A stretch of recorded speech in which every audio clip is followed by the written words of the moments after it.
Hi, welcome to my podcast, Reclaim. I am your host, Thaís Sky.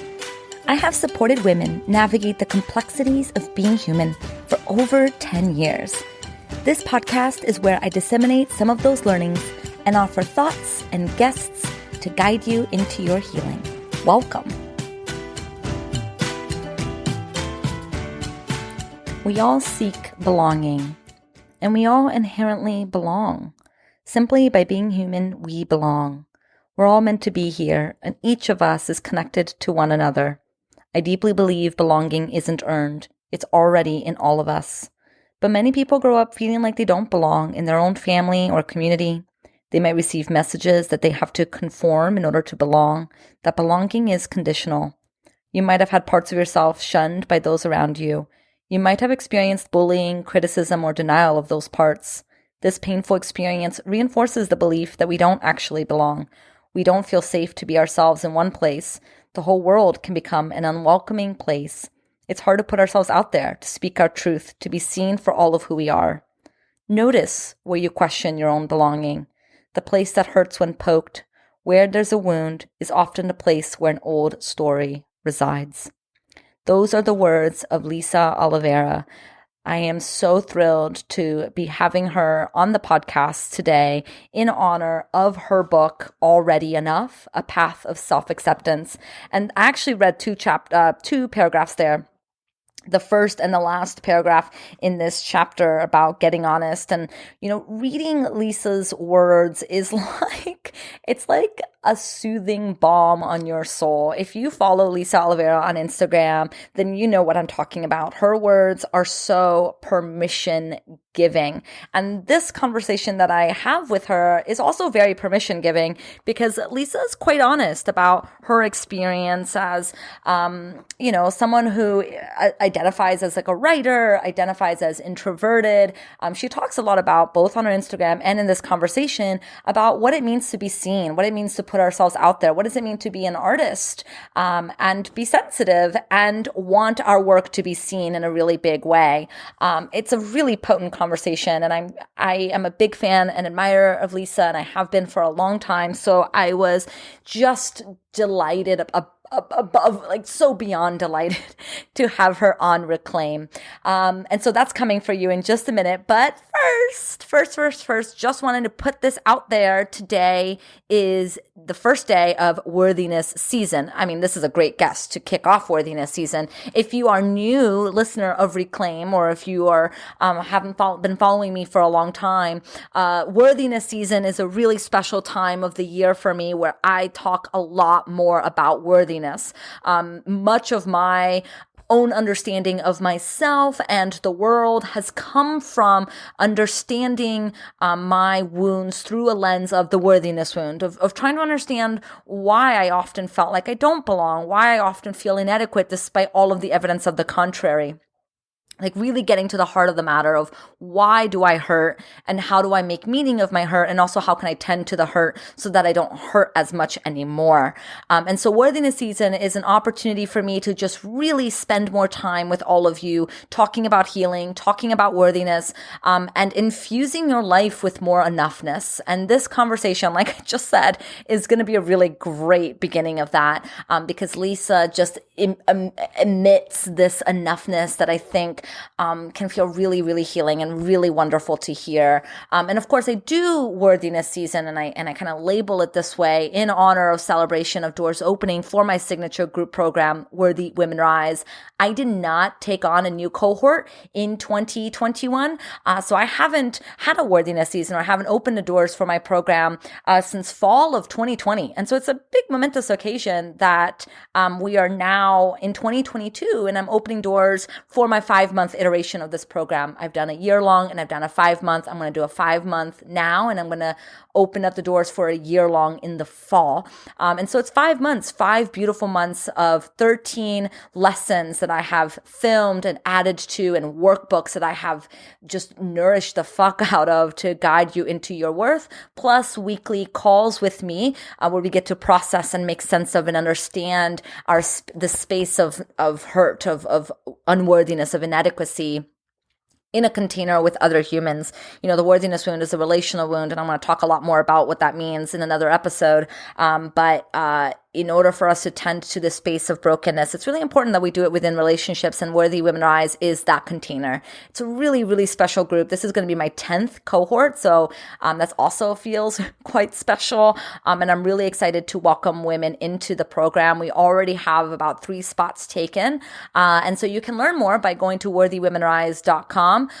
Doors will be open until spots are taken out, or spots are taken out. What am I talking about? Spots are taken. And so again, you can learn more at worthywomenrise.com. Really excited about this, and thrilled to be having this conversation with Lisa. So let me read to you her bio so that we can get into this really incredible conversation. Lisa Olivera is a writer, therapist, and creative who shares work centered around radical acceptance, cultivating compassion, and integrating our stories and full humanity. She holds a master's degree in counseling psychology from Dominican University. She has also worked in schools, community-based mental health, and private practice, all of which inform her lens of the world. Lisa's mission is to guide people in remembering their goodness, honoring who they are, and reclaiming their inner stories in order to show up more fully in their lives. Her work has been featured in many publications, including the New York Times, Cosmopolitan, Good Morning American, The Guardian, and the Huffington Post. No big deal. Lisa currently has a small private practice and creates courses, offerings, and writings. Her first book, Already Enough, A Path to Self-Acceptance, is now out, and you can learn more about Lisa at lisaolivera.com. I also have in the show notes a link to her book so that you can get her book. And if you don't follow Lisa on Instagram, then you're maybe one of the half a million people do, so you're an anomaly. And I highly recommend following her on Instagram because she just drops such good nuggets on an almost daily basis. And so go follow her on Instagram. I put that in the show notes as well. The book, like I said, I read it at the beginning of this episode. It's one of those reads where you just feel like everything feels better, And I think that we all need those types of books in our lives. All right. Well, without further ado, let's get into the interview.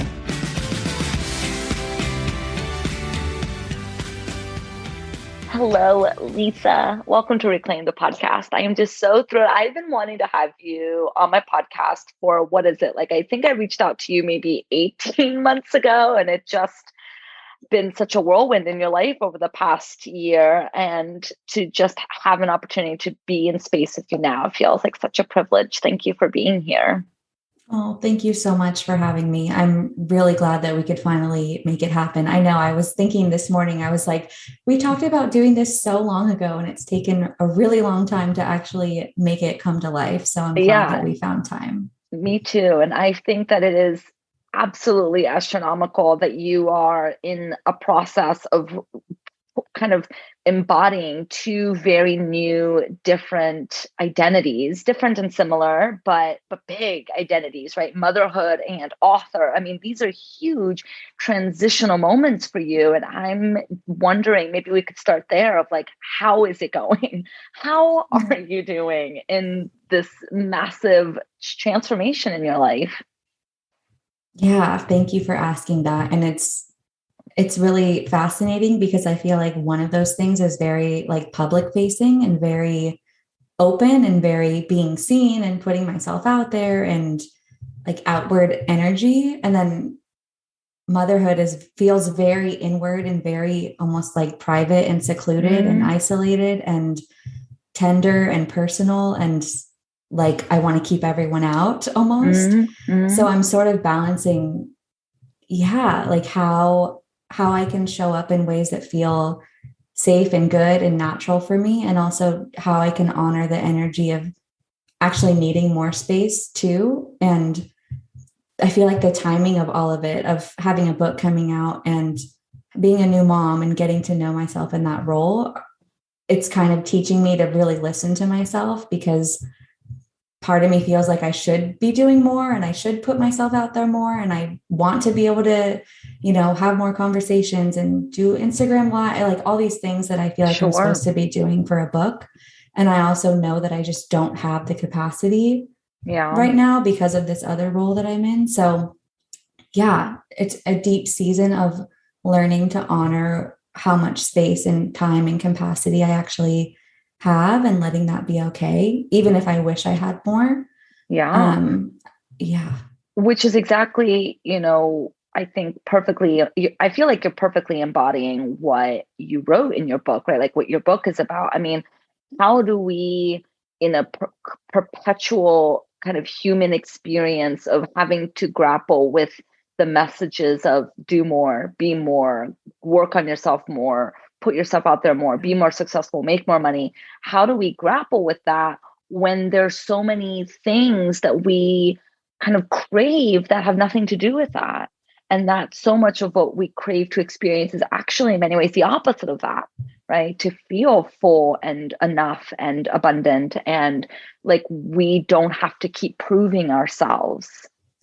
Yes, 100%. And it's really easy to talk about those things and say those things. And it can be a lot harder to let ourselves actually live into that in the moments Yeah. when it might not be so easy to. And I feel like that's kind of where I am right now, which is almost a perfect place to be when this book is coming out, because I feel like I'm able to just have conversations and talk about it in a way that feels real and relevant rather than a way that is like talking at people or acting like it's not something I'm still moving through myself as well. Mm-hmm. And yeah, just thinking about what is enough and what does that look like in our lives, in ourselves? What does that look like for me right now? And asking ourselves that question, that's something that I'm returning to in my own life for sure right now. And I think it's, also being aligned with the new year, we're getting all these messages around accept yourself and embrace yourself. And also like hire me to do that, or you need this Right. thing to do that, or you need this tool or this practice or this clothing item or this weight loss goal or whatever it is. And Mm-hmm.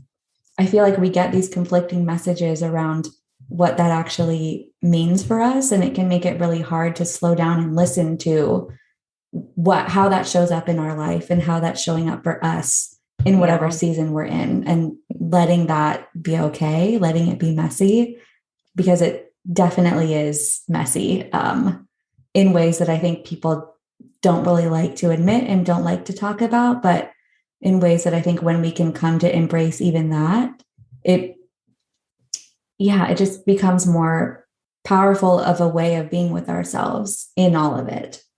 Yeah, and I think you really attempt to name this unknowableness through your Instagram, and it's been so cool to watch your platform just become as big as it has become. I mean, I remember, gosh, when was it? I feel like when I first stumbled onto your Instagram, you may have had like a handful of thousands of followers, and to have watched your account just massively blow up is, I think, such a testament to how many people are craving to put words to this kind of unknowableness of how to be messy, how to be in this thing of the human experience without perpetually colluding with the idea that more is better, and that we can never feel enough, and that enoughness resides outside of ourselves.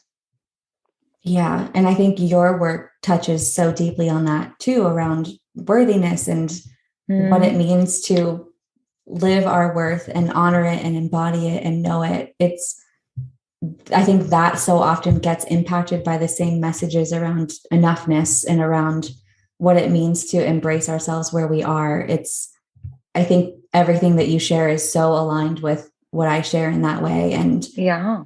And I think that you also share how you live that in your own life and how you are still moving through those processes in all the ways that all of us are and will be forever. And I really appreciate that about you, about Mm, how you are not the kind of healer or helper or professional who tries to say that like you've gotten to some place and you never need your own reminders again. I think mm, it can be really easy to look at people in these roles and assume that that they have it all figured out, or that they're better than us somehow, or that they know more. And I think you do just a really beautiful, powerful job of not letting that happen, even when it's hard to not let it be that way when you're in a public figure role, when you're seen by people. Like it's hard to just kind of keep coming back to yourself and what's real and what's true for you. But yeah, I feel like you do that really well. It's such a classic Lisa move right now that this interview is literally about you, and you just spent like 30 seconds like gushing over me and my work. Like I'm blushing over here, and also like, am I being a good interviewer right now? Because this is supposed to be about you, Miss Lisa. Oh my gosh. But I really appreciate those words. Thank you. And I, have felt such a kinship with you, and also a kind of jealous awe at our kind of very different paths, and how you have just been almost in some ways thrust into the limelight, having not wanted a single part of the limelight, right? Like I feel like you don't, and please correct me if I'm wrong, but you don't scream as someone who's like, I want all the attention, and you have so much attention placed on you. And I've read so many of your posts as you've been grappling with how to navigate all of this attention. And I say jealous awe because I feel like my path is so opposite of that, where I want all the attention and give me all the attention. And I've had to really grapple with, well, what does it look like to feel enough and to feel worthy and significant if I don't ever get this hole filled of the attention I never got? And now I'm looking for strangers on the internet to get. So it's been so cool to watch our very different journeys in grappling with attention. And I'm wondering, like, how has it been for you, and what has your grappling looked like? Yeah, I know we've talked about this not being recorded before, and just how fascinating it is to look at our own journeys and how we feel about it, and how it so often comes from things that we've grappled with from the past, and, stories that we've carried. And that's for sure something that I feel so silly, thinking about it and saying it sometimes, because I'm like, maybe I should have figured out how to embrace all of it by now, or maybe it should feel more comfortable by now, or maybe I should be in a place where it's just like, this is where I'm at and everything feels great. But I still am like, why am I the one who's taking up so much space? Why am I the one who somehow had a platform grow really largely? Like, I'm not special. Like, I don't do anything that other people don't do. So I still have all those stories come up where I'm like, why did this happen for me? And not that a social media following even equates to any kind of life. Like, it's not like I have some fancy life off of social media, but even just having a following and like being able to get a book deal, like all these things that I think so many people want and so many people deserve, I can very easily feel like, okay, I got this. And like, why did that happen? And I can very easily turn to that place of like, it shouldn't be me. I shouldn't get this when other people don't, or when other people might want it even more than I did. And so I think but then there's also the part of me that's like, well, yeah, part of me does want to be able to share widely. And part of me does want to be able to take up space in a way that maybe isn't as common, but maybe needs to be seen by people. And I think that part of me, I'm starting to try and tap into more of like, well, this happened. So obviously some part of me wanted some part of this. And like, how can I embrace that this is the reality that I've created somehow, or this is the gift that I've been given for some reason? How can I use that instead of constantly questioning whether it's okay that I have it, if that makes sense? And it's just interesting that so often when we get the thing that we thought we needed, it's still doesn't end up actually being the thing we needed to feel a Isn't certain that way. That sucks.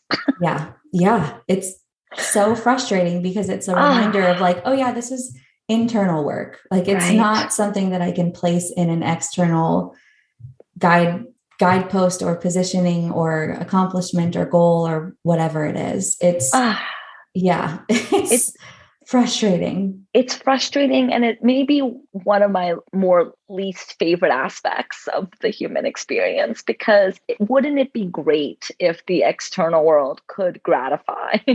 Like, wouldn't it be Yeah. great? And I think that that is also how our culture is set up. That's the lie. The lie is that it will gratify, but then you wouldn't have celebrities killing themselves, right? You wouldn't have the people who have all the money and all the fame and all the things that we're supposed to want and supposed to get suffering. Yeah. It really is an internal experience, and that can be really, really hard to know what to do with and to know how to hold without attacking ourselves, right? Without then falling into, oh, then it must mean I'm broken. Oh, then it must mean that I'm never going to feel enough if nothing outside of me is ever enough. Mm-hmm. Yeah. And I think even normalizing that we have been in so many ways conditioned to think that these are the things we're supposed to have in order to find happiness or fulfillment or contentment or a sense of enoughness in ourselves, a sense of Mm-hmm. worthiness. Like in so many ways, we're taught that because that's what sells. That's what keeps us in this hamster wheel. That's what keeps us not awake to our own goodness is these Mm-hmm. external systems and messages and ways that we've been conditioned to feel like this and to think that we need something outside of ourselves. It's like Mm-hmm. if all of us really embodied that that wasn't true, so many of these systems would collapse. So many of these, you know, ways of marketing, ways of advertising, ways of Yeah. selling, ways of thinking we need more or better in order to be enough, those things would dissolve. And that's not good for business. So I think even recognizing that it's like, oh, yeah, even though this is hard for me, it's not a me problem. It's Yeah. an external problem that, of course, I've internalized because Yeah. this is the message that we receive so often in Yeah. micro and macro ways. And Yeah. I think there's something powerful about even naming that and even recognizing, like, oh, yeah, of course, this is hard for me. Or, of course, I think I need this thing. Or, of course, I feel like I'm supposed to reach for this goal in order to know that I am worthy. Yeah. It's, yeah, there's something about naming that, even if it doesn't resolve the inner conflicts that we might have, even starting to recognize, like, where might this thought have come from? Where might this belief that that's what I need have come from? Yeah. Can be at least a little bit grounding in navigating all of that. At least it has for me. Yeah. It creates a little bit of space from our kind of what is it? What word am I looking for? Automatic. There it is. Like Mm-hmm. automatic way of being. If we start to separate ourselves a little bit from these thoughts, then there's more space for us to then decide how we want to participate in these thoughts. And I think this book comes at a really important time, given that we're in year 3 of the pandemic and feeling exhausted and burned out. And we're starting to really see on another level. We've seen it in different levels in different ways, but I think we're really starting to grapple with in a completely different way of production and labor and how often these systems are set up so that that doesn't take our kind of mental and physical health into consideration, thinking about the CDC changing their guidelines once again. And it's Yeah. confusing. And wait, does it matter if I have COVID or not? Oh, it doesn't, because really we're just expected to work no matter what. And I'm really glad that this book is out at this time to kind of help us really take ownership of our enoughness, that we don't have to keep these systems alive if it's not working for us. Yeah, 100%. And I know that there are so many people who talk about how these systems are perpetuating our own inner stories. And in my book, I reference a lot of the people who are really doing this work in terms of Mm-hmm. system disruption and in terms of Mm-hmm. naming the fact that these things haven't been working for decades. And the pandemic is really just highlighting that. Mm-hmm. But I think there is sort of this place that we're in of, okay, this clearly isn't working both within ourselves and in the collective. It's not working to carry these inner beliefs and to carry these beliefs about what it means to be productive or what it means to be efficient or what it means to be busy, like all these different things that I think are kind of getting grappled with right now. And I hope that for people who do read the book, that it's not so much like this is another thing for you to do or another thing to figure out, but more so like, how can we start asking ourselves different questions and examining things from a different perspective, and even just noticing, how we've been holding certain stories within ourselves and just in the collective world. And I obviously this is ongoing work, I think, for all of us, but I do think there's something that I didn't plan, but something interesting about sharing it at this time, because it's also like, I don't want people to have to do more or read more or take in more information or think they need another book. Right. And it's also like, well, maybe the way I share something might seep in a way that it hasn't before. So it's again, kind of that balance of like, I'm part of the problem in a way. And how can I hold that? And how can I, just acknowledge that, and also just recognize, that at the same time we do deserve to share our work with the world. So it's kind of like, it's sort of it's hard. Yeah, it's hard to hold both, and it's hard to figure out how to sit with that sort of both and, for sure. Yeah, it's something I've been grappling with on my podcast for a few episodes now. So people may be tired of hearing about it, but I, really can't seem to kind of ease the conflict between knowing that reading another Instagram post often isn't sufficient to healing, right? And I've been really, really thinking about how can I support the healing of other humans, right? Like what do I want my role to be? And is another Instagram post another noise in this loud internet of all of the voices going to really support that? And finding that it doesn't really support me. Reading things on the internet does not really support me as much as being in my own work supports me, right? But then there are so many voices of people who's sharing things that I don't. It's like, oh, I really need to say something.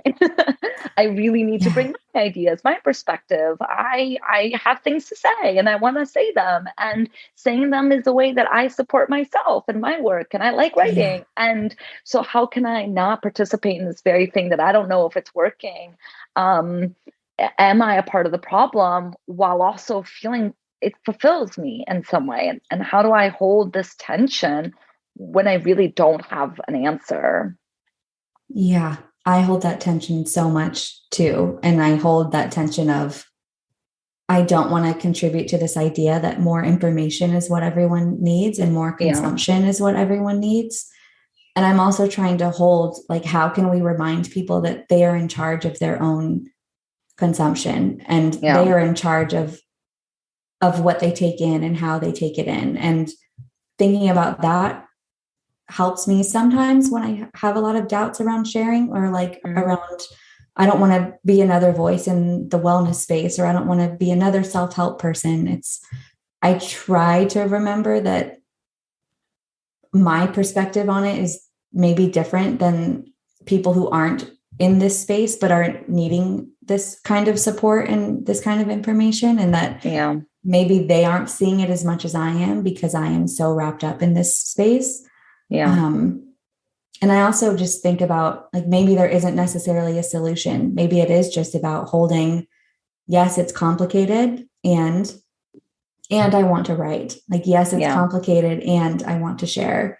Like, I'm not sure how I feel about adding my voice to the collective, and I want to add my voice to the collective. Yes. And I'm so glad you have. I'm so glad you've been able to hold the tension in such a way that you have kind of maybe not pushed through, but not allowed the voice to prevent you from writing something that does need to be out there. Because I think oh my gosh, like what a gift to the world that you have given through this book and through your writing on Instagram for free for hundreds of thousands of individuals who, like you said, aren't maybe necessarily in the world so deeply like we are, that that we see so much of this. For some people, they're not seeing a lot of this. And how lucky are they to have a bite of you, or a bite of your writing, or a way to think about things that's different than maybe how they've ever thought about something before. Yeah, I know that like the people that I follow, or the people whose work I follow, I feel that way. Like I know that they are sharing a lot, but it's almost like when you put yourself in the way of people who you resonate with, it adds to your life instead of feeling like it overloads you. Yeah. Like that's just something that I've been thinking about too, is like, how do I be intentional about the things I'm taking in? How do I notice how the things I'm taking in are actually making me feel, or supporting me, or not? And can I listen to when I might need to take a step back, or when I might need to not consume as much information, or just how can I relate to all of it in a way that's supportive? And how can I remind other people that they can do that too? Yeah. While also just acknowledging that it's hard to do that because of this sort of culture that we're in around social media and consumption and isolation and individualism, and just all these different ways that make it really easy to keep consuming and consuming and consuming, and still not feel fed by everything that you're taking in. Yes, that's a great point. I do want to get a little bit into the book, because I'm really curious to hear, what was the hardest part? What part of the book was the hardest for you to write? I think the hardest parts of it were to write. Well, I don't necessarily think any of it was hard to write. I think the hardest part was just giving myself permission to write it, and giving myself permission to write about some things that have been written about before, but maybe in a different way. Like giving myself permission to share parts of my own story in the book that is different than other people's stories, but hopefully sort of centers the themes of the book. And I think there was a lot of just needing to give myself permission to say the things I wanted to say, and to not think so much about how it would be received, or whether or not it's been said before, or whether or not it's revolutionary, as isn't that a whole vibe of the pressure? Where do we get that pressure from to have to be revolutionary? Yeah. Like, where do we get that idea that our work has to be revolutionary? It has to be mind blowing. It has to be viral for it to be good enough. Yeah. And I even share in the book how ironic it is that during parts of writing it, I felt like my voice is not good enough to write a book. Like I don't have anything brand new to say. I talk about in the book how the things I write about in the book were coming up while I was writing the book. So it's, but I think there is this idea that in order for something to be worthy of being said or shared, that it must not have ever been said or shared by anyone else before, when actually like pretty much everything I talk about has been said by plenty of other people. Like I was just talking to someone about how, like bell hooks, for example, like she said everything that pretty much all of us are saying first and better. And I was reading her book the other day, one of her books, and I was like, wow, this is literally like the message that I see so often. And she said it in such a powerful way before. And it's bell hooks. Before Instagram happened. How are we supposed to in any way, shape, or form? But I'm like, nothing I'm saying is really new. And like, can I be okay with that? And also, like, can it be okay that I'm just saying it from a perspective that contains my own story and my own experiences and my own lens and my own slant and all of that? So I think Yeah, I think the hardest part was just letting myself write it and Mm-hmm. pushing past this idea that it has to be better or perfect or what everyone needs or what everyone will like or what everyone will resonate with. And to just say, like, this is what I have to say, and this is what I've experienced, and this is what I've learned, and this is what I want people to know and remember about themselves. And like, can I let that be enough? So I think Yeah. yeah, just embodying the things that I write and talk about, which Yeah. aren't always easy to embody in moments of growth or expansion or putting yourself out there in a new way. Yeah, I kind of tested. I was like, okay, well, I have to walk my talk. Is that what to say? Yeah. I have to walk my talk now here. I know, I'm like, Yeah. talk my talk. That's not it. You But sound like me. I do this all the time. Just the other day, I said to my husband, I was like, you have to sew the bed. And he was like, wait, what are you saying? pardon? And I was like, Yeah. it's a combination of you have to lie in the bed you've made and something about sowing your oats, like you have to, Yeah. there's some combination of metaphors here, Yeah. you get it. It's sometimes my brain, it just makes things up and hopefully it makes sense to the world. Yes. That's what I told myself about the book too. I was like, maybe some people will read this and think like this is the dumbest thing I've ever read. And maybe someone else will read it and say, like, wow, I haven't thought about it that way before. Or, oh, I thought I was the only one who saw it from this perspective, or whatever it is. But I think that's Yeah. just true of any creative project. It's true of putting out a podcast. It's true of putting out a program or seeing therapy clients or Yeah. it's true for anything is yeah, like can I just give myself permission to do the thing that I want to do and be open to it not being perfect or not being received the way I hope it is by everyone or that's been a whole other thing is like putting myself in the way of rejection, which is I a I want really to old talk about wound. that. Yes, I And want to one talk that about that. yeah, yeah, I want to know all the things because as you're talking, I'm thinking about all of the clients I've worked with through my, mentorship and Worthy Womanize and my one-on-one. I mean, in every facet, I have heard people get so caught up in I can't do this because of the criticism, because what will people think? And yeah, I imagine, putting out a book, in some ways, we're very protected on our little Instagram bubbles. Even if we yeah, have a larger platform, our followers are following us for a reason and they tend to want to totally. see us succeed, Yeah. for the most part. I know there's always exceptions, but a book, Lisa, you're opening up a whole can of literary reviews. People are now going to consume this in ways that is going to be so outside of your control, not to add to your anxiety, but but how has that been for you? How have you kind of made sense of becoming so open and vulnerable, putting your art in the world? Yeah, it's taken a lot of just returning to what's true for me and remembering that how other people receive it actually doesn't have a lot to do with me and doesn't have a lot to do with what I share or why I share. And, but also at the same time, like being open to feedback and being open to like, maybe I said something that wasn't okay. And I think that is the biggest thing for me is being willing to get things wrong, being willing to make mistakes in public, being willing to be open to feedback is something that I've worked really hard on. And it makes it less scary to put things out there because it's like, at worst, I'll say something really offensive or harmful and I'll do the things that I need to do to learn from that.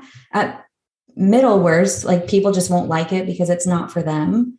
Mm. And I think finding acceptance in that has been really freeing because it's like I don't have to get everything right and it's okay Yeah. if people don't like it and it's okay if it's not for everyone. But then there's also just doing my own inner work around really old wounds that I have around rejection, around abandonment, which I talk about in the book.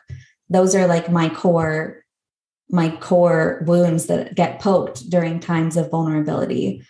And so I think just knowing that that's a tender spot for me, and that of course that is what might get provoked in seasons like this, where I'm doing something new, or I'm showing up in a new way, or I'm being seen in a new way. Just knowing that it really directly correlates with something that I like at a really deep level have had to do a lot of work around has been challenging.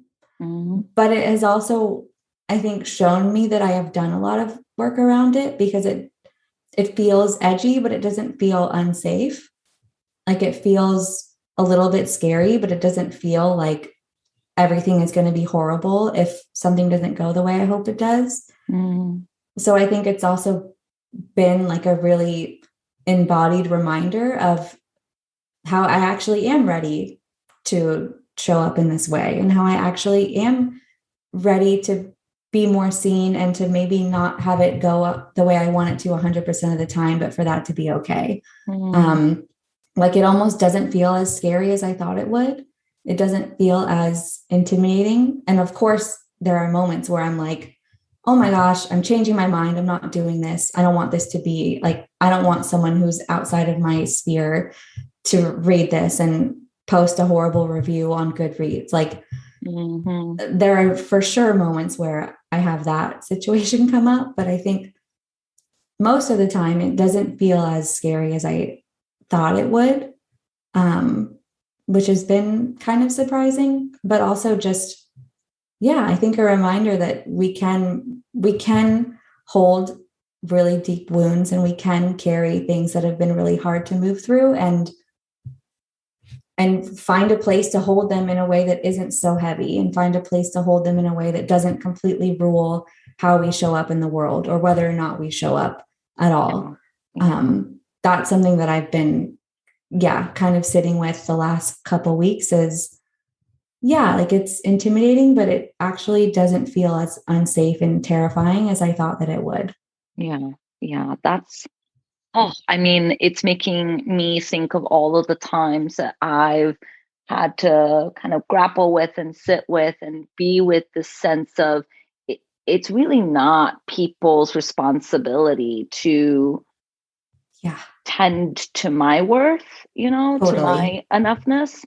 It's certainly not my clients, and whether or not my clients like me, that's true in a professional setting. But then when we start to extend it to other spaces, it can start to feel a little bit more blurry of wanting the people of the internet to validate my existence, right? To want my family to validate my existence, to want friends, colleagues, it's like, if these big named people like my thing, then will it validate my existence, right? There's all of these ways that we look for, and as while we continue to look for it, we're kind of missing something really potent and powerful, which is like what happens when we are enough to validate our own existence, and that's been a really hard thing for me, particularly the people of the internet, and I'm hearing that for you, like it's really not literary reviews, or a review on Goodreads is not going to validate whether it's good or bad, neither of which are going to validate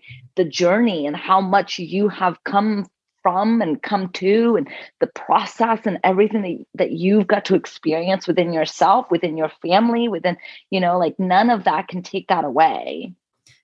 Yeah. And I think what you said about like the praise too, like that also can't replace feeling okay with what you do, and coming to a place within you of being able to validate and honor yourself. It's really easy to say like, criticism isn't about you. Like people's judgments aren't about you. It's, if people don't like it, it's okay. But also the praise and good reviews, like those things also can't necessarily replace how I feel about it, and won't feel good if I don't feel good about what I've shared. So it's almost like taking all of it in and then letting all of it go at the same time. And at the end of the day, I'm like, I think Brene Brown talked about this, how she has like this tiny little list of like 5 people whose opinions she really, really cares about. And she looks at that list when she starts getting worked up about opinions that don't actually matter to her. Yeah. And I think about, like, just recently I've been thinking about what a gift it will be to get to share this book with my daughter, like what she'll think about her mom, like putting a book out into the world and sharing parts of herself. And that is when I'm like, okay, I'm proud of this because I'll get to share this with her, like someone who I actually like want to be proud of me and someone who I want to be proud of what I do more than someone on the internet. And that, yeah, I think when I return to like what actually matters, I'm like, okay, that's what's important to me. And that's what I'm doing. Yeah. So continuously coming back to, yeah, like, how do I feel sharing this with my husband, with my friends, with my daughter? Like, how do those people feel about the things I'm doing? That can be really grounding when all the other noise starts to be too much. Yeah, that made me get a little emotional. I mean, what a beautiful thought. It made me I think get in touch with the relational aspect of our humanity, in that if our work is jeopardizing our relationships, then what are we really doing it for? If we're writing this a book to get all the praise and validation from strangers on the internet while our relationships are falling apart, what is happening? What's going on here? We get to really make sure that our work and our presence is nourishing to those around us, and that means sometimes I think that's something that I've seen you really grapple with, especially now in promoting this book and being a mother to a newborn, of like, my newborn is going to come first, right? Like, and I'm going to have to find ways to really hold my capacity sacred so that I can show up for, first and foremost, the ones who need me. And then second, everything else, including this book. Mm-hmm. Yeah. And I think trying to remember that and prioritize that really does sort of reorient me, and I think can reorient us to what really matters and to the people we really want to impress, or the things we really want to do and the reasons we want to do them and the values that we want to show up from and live by. Like, it's so often not about the external stuff, but is about what's really close to home, including the relationships that you have. And like when I look at my relationships and my home and my family, I'm like, that, like, I feel really good there. So however this goes externally, whatever people on the internet think, whatever all the external stuff, however it shows up, it's like, can I just keep returning to what actually matters and let it be okay when I forget that that's what really matters to me too? Because sometimes I will forget. Sometimes I do think that other people's opinions of me are important, or I do want to impress people I don't even know. And it's like, okay, it makes sense that I want to do that. And also, like, is that really what matters? No. But when I think that's what matters, like, what do I need to remember, or what do I need to reorient myself to?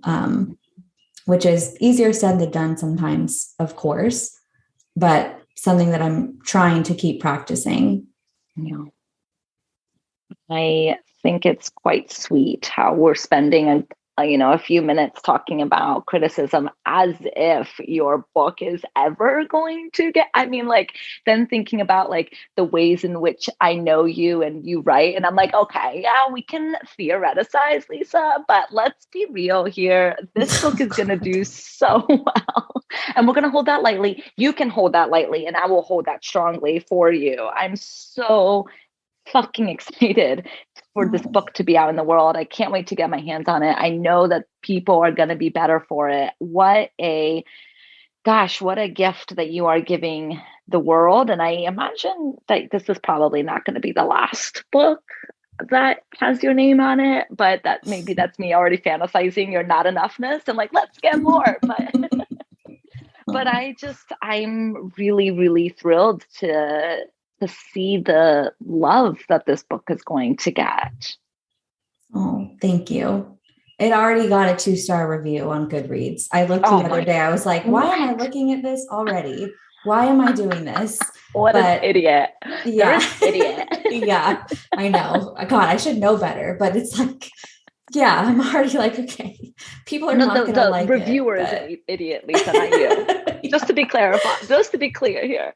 Yeah, but like, yeah, I don't know. It's funny to, yeah, it's like, I don't know. I can act like I won't care. I'm sure I will if I get if and when I get bad reviews. But it's just part of being a person and putting yourself out there. And like, it's part of sharing something is trying to let it be okay that it is what it is for who needs it. And it can hurt. Of course it can hurt, right? Like we don't want to be like, oh, I don't care. I don't have that. Like, oh, don't get whatever. Like we're not like I'm not that enlightened. Not yet. No. But, I think also what's really cool about watching you go through this journey, selfishly for my own benefit, is that if you can survive it, you're giving me hope that I can survive it. Like you're essentially like modeling to the world of like something that you created that's so vulnerable. You're putting it out there. You're doing the thing. You're showing up for it very humanly, right? Like you're just kind of like sharing your experience of this thing going out into the world, and you're surviving. Like I haven't seen you die. I mean, you're here today, and hopefully you'll be around for a long time, right? And it gives me hope, and I think it probably gives a lot of people hope that they can do brave things, they can do hard things, they can put their book out in whatever the metaphor of their lives is, like they can do these things, because if you have survived and if other people have survived, surely they can too. And that's really, really just it's like a soothing balm on my soul, that we can do these things. And if you can do it, Lisa, you give me hope that I can do it too. 1,000%.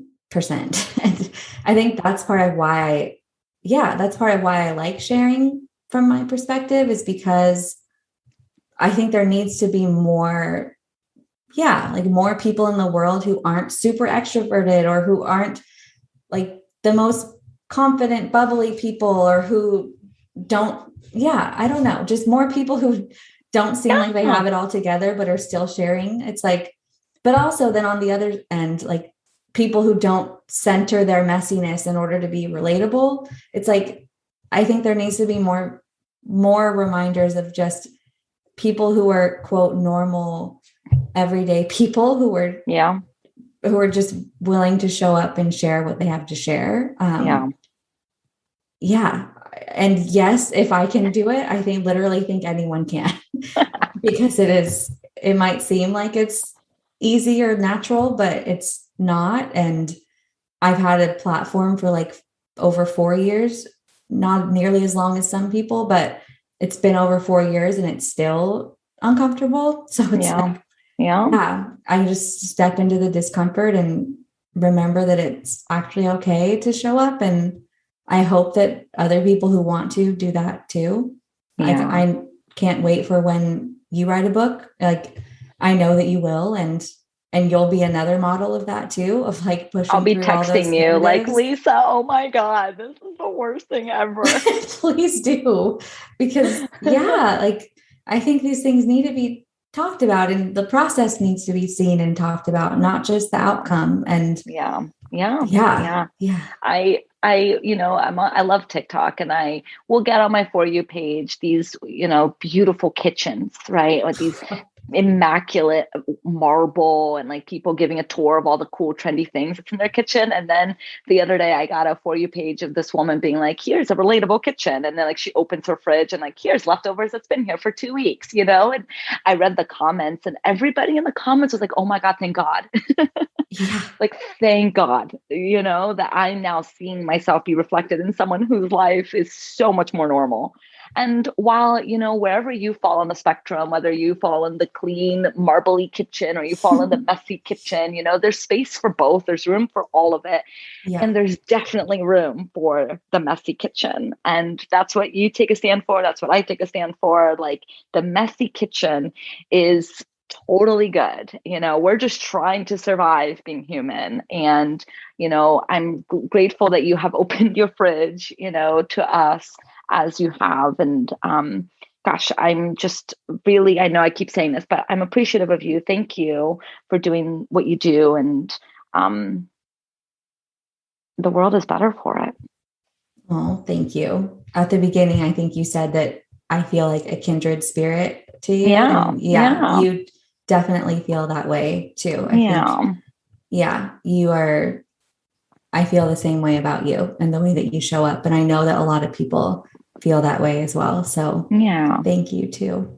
Yeah. All right, Lisa. Well, I will be, of course, putting all of the links in the show notes. I'll be putting a book in the show notes for people to get their hands on it. Here's to you. Here's to 2022. Here's to Already Enough and all of the beautiful things that are going to come from this. Thank you. I appreciate you.